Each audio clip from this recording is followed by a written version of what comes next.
Hi, my name is Anna Germstead, and I am an undergraduate student at James Madison University in Harrisonburg, Virginia. This video is for my Technological Applications of Music class, MUS150. It's one of the intro courses for the music education program at James Madison. And the purpose of this video is to discuss some scholarship that we read over the course of the semester and kind of some of the key points that I got from it and kind of summarize a little bit. Not summarize, it's the wrong word. Just some articles that I really took away from.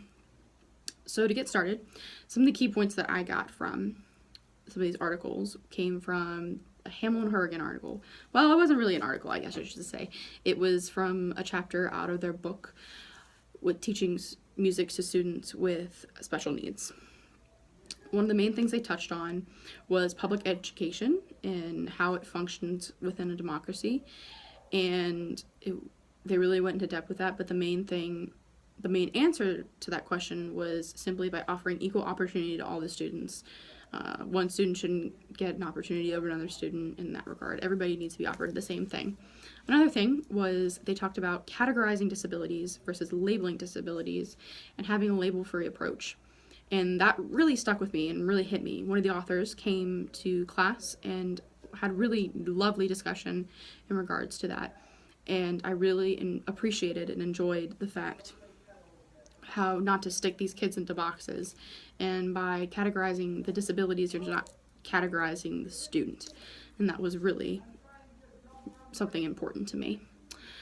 Another thing, in regards to the articles, we need to discuss about some things that I didn't necessarily, that was challenging and challenged my way of thought, and that was the technology article. So we read an article about, by Bauer, called Technological Fundamentals. An interesting quote that was said in it that I personally liked was, "I suppose it's tempting if the only tool you have is a hammer to treat everything as if it were a nail." And that was by Abraham Maslow, who's a famous humanistic psychologist. But that's besides the point. Anyway, it was an overview of technology, and I've always had mixed thoughts on technology, especially in regards to music education.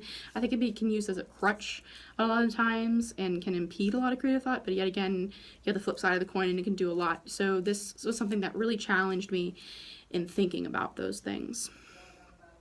Another thing that stuck with me was an article that I read. It was a choice article by Ethan Hine and Van Bulen and Brown, and it was why hip-hop was interesting, and because a lot of people think that hip-hop lacks complexity, but these authors explained the use of technology in hip-hop, and the main thing that I got from it that really stuck with me was understanding the era that the song was written and performed, and how that leads to an understanding of what the artist was trying to convey.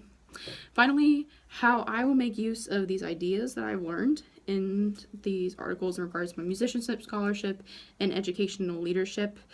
For musicianship, a lot of these articles, especially in regards to technology articles, made me step out of my comfort zone in regards to my thought, and that's really was a step forward.